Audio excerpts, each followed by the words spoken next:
running the Bastiodon, Shadow Victory Bell, Purified Sableye, Swampert, Altaria, and Medicham. Like we mentioned earlier, the Bastiodon, Shadow Victory Bell combo, great at balancing that team.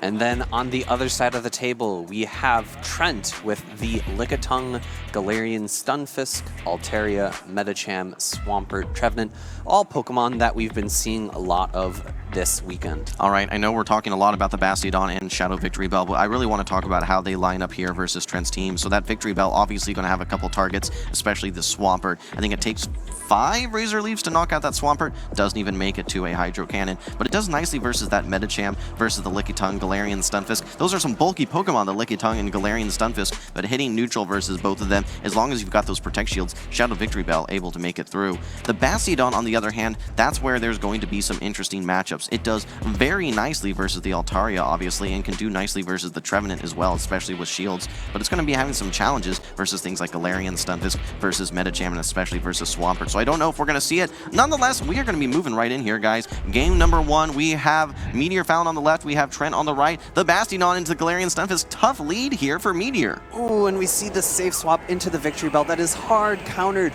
by the Altaria. A great read by Trent here, having a solid lead in the front with the ground type being slightly superior to that rock and steel typing. All right, well, from time to time, we do see the Shadow Victory Bell running this Sludge Bomb rather than the Acid Spray that we're seeing come out here. Threatens this Altaria pretty hard, but no problem. Able to take this Acid Spray without a problem. So yeah, we talk about alignment and how important it is for Pokemon like Bastiodon and Shadow Victory Bell. Unfortunately for Meteor in game number 1, does not have the proper alignment, and we're going to see now this Bastiodon come farm down the Altaria.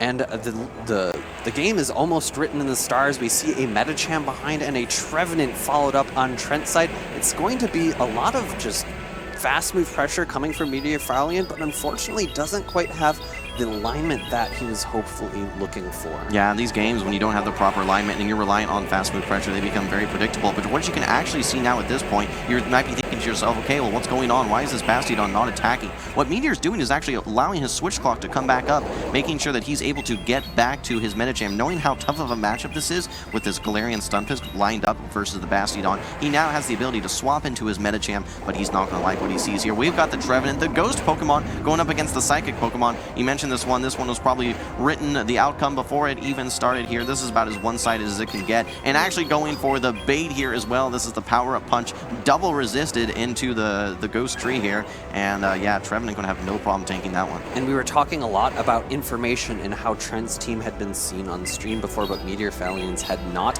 That is very crucial information, that the Medicham has power-up punch, Ice Punch, and has the option to bait and boost its attack stat with those power-up punches. We see an Ice Punch coming through. This is going to do a lot of damage, actually, to this Trevenant. It's going to put it into the deep red, but not actually quite threaten the knockout before the next Shadow Ball. Yeah, at this point, Trent still has 2 Protect Shields. We're going to see the final Protect Shield get used by Meteor. To your point, I think that you may have wanted to keep that information to yourself at that point, from Meteor's perspective, not revealing that power-up punch. All right, but we're going to have a quick swap in here from Trent. He knows he just needs to get to maybe an Earthquake to knock out this Medicham, so it does prove a little bit more challenging. This one seemed to be very straightforward, but with these boosted counters, we can see this damage coming in, and tries to go for a catch here. Nice discipline from Trent, knowing that the lose condition is going to be a catch at that point.